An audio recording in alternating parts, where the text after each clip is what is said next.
তারা ছিল ১০ জন বন্ধু, সবাই একই স্কুলে, একই ক্লাসে পড়াশোনা করত।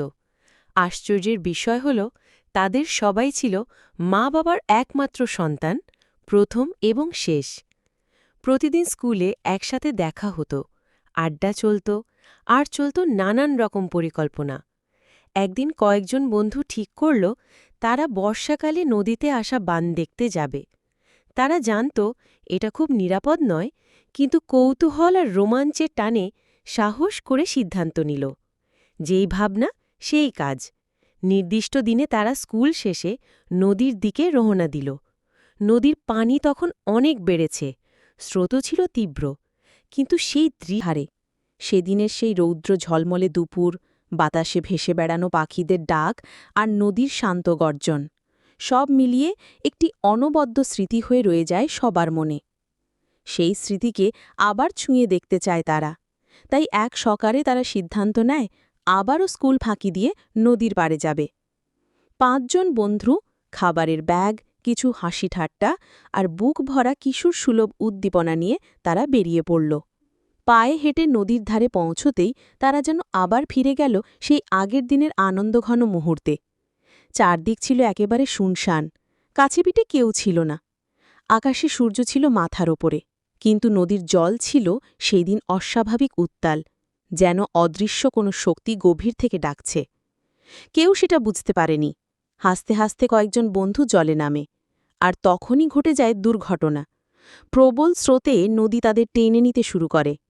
হঠাৎ করেই খেলাধুলা আর হাসি বদলে যায় আতঙ্ক আর চিৎকারে।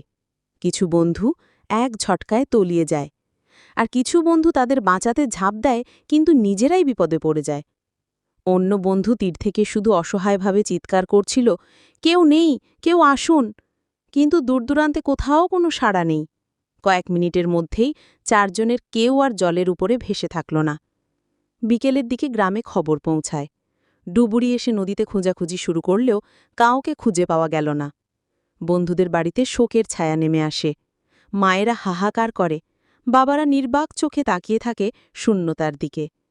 পরদিন সকালে নদীর ওপারে থাকা একটি গ্রামের মানুষ প্রশাসনকে খবর দেয়, জলে কয়েকটি দেহ ভেসে উঠেছে। প্রশাসন এসে দেহগুলো উদ্ধার করে। হ্যাঁ, ওরাই ছিল রাহুল, ইমরান, সজীব আর রাজু। ৪টি তাজা প্রাণ, যারা আর কখনো স্কুলে ফিরবে না, নদীর পাড়ে খেলবে না, অথবা কারো সঙ্গে আর কোনো গল্প বলবে না। নিলয় ছিল একমাত্র বেঁচে যাওয়া বন্ধু। তার চোখে আজও ভেসে ওঠে সেই মুহূর্ত, বন্ধুদের ডুবতে দেখা, চিৎকার করা আর কিছুই করতে না পারার বেদনা। এই ছিল একদিনের নির্বোধ সিদ্ধান্তের ফল। একটি আনন্দের মুহূর্ত চিরতরে দুঃস্বপ্ন হয়ে রয়ে গেল সবার মনে। বার্তা: এই গল্পটি আমাদের শেখায়, জীবনের প্রতিটি সিদ্ধান্তের একটি পরিণাম থাকে। আনন্দ আর স্বাধীনতা তখনই অর্থপূর্ণ যখন তাতে সচেতনতা ও দায়িত্ববোধ থাকে।